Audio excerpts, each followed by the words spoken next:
All right, hey everyone, welcome back. I want to talk to you all about the final project options real quick. Again, this should be a relatively quick video. So I've listed kind of 4 options in that document that's on there. But if you have an option that is not on here that you would like to talk through with me or you would like to do, please reach out and we can probably figure something out. Option 1 on this thing is a lit review. Again, that's pretty standard. It's a 10-page Word document that would cover essentially peer review research related to specific research questions. So no matter what, we're going to be asking some kind of research question. We're going to be thinking about the questions we want to ask about gender in general or more broadly, and we're going to come up with a question that really gets specific within the topic. Okay. For this, I want to make sure you use in-text citations, and I want to make sure that you have resources. I will give you resources on how to write a good lit review, but this should be pretty straightforward. It's 10-page paper that is your lit review that essentially is, this is what the research says about the topic or the question I have already.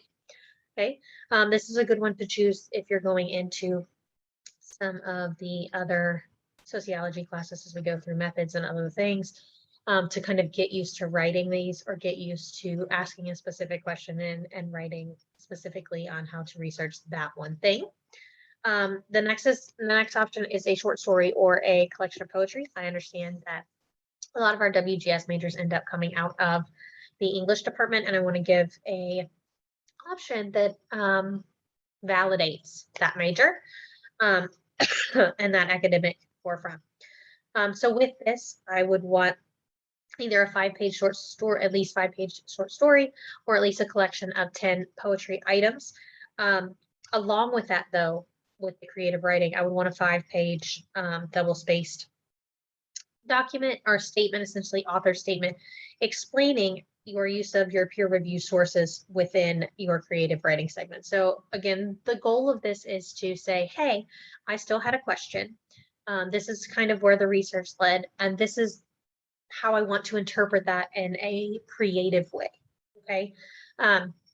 Super keyed into kind of making sure that we have outlets for expression of the information that we give, right? And do that in a variety of ways. The third options, again, another different version of creative option is a art piece. So you can either do some kind of drawing or a painting or some kind of art medium that I'm not as familiar with. You do a photography series. The goal of this, again, is to, like the creative writing assignment, you will also need that 5-page author's note that explains this is the research behind this topic. This is the research behind the question I'm asking. And this is how I am expressing it in this way, right? So this is an author statement saying, these are what the researchers say.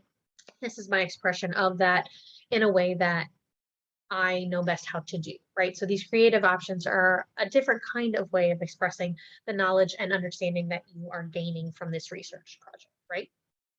So the fourth is, again, related more to kind of those people that are getting ready to go into methods or getting ready to go into your capstone classes. And have these projects coming up, learning how to do kind of these measures or learning how to make sociological or even just research measures in general, right? So it's either a completed survey or an interview guide. I would want you to have 15 questions. Understand that most research projects don't have that many, but I want you to get in the habit of refining and expressing questions that make sense, if you're doing a survey, giving your list of options that are inclusive, making sure that you're, paying attention to the way you're wording your measure, the way you're talking about it. And so again, with that, I'd want that essentially creator statement or what have you that says this is where the research is, this is why I'm asking the questions I'm asking, this is what I intend to study. And really emphasized by how you researched what you were trying to accomplish, right? So What does research say about how you would interview the specific sample that you want to do? What is your sample? These kinds of questions, so that we're paying attention to the audience that we're giving our measure to, paying attention to the research subjects, and paying attention to the inclusivity that we want to achieve as social scientists, so that we get more participants. So again, if you have questions on any specific one of these options and or you want to explore a different one, excuse me, and or you want to explore a different one, please let me know, and we'll go from there. Again, this is not an exhaustive list. I will give you lots of resources on how to do some of these things. I will walk you through any questions you have. Please contact me if you need any help. All right, thank you so much.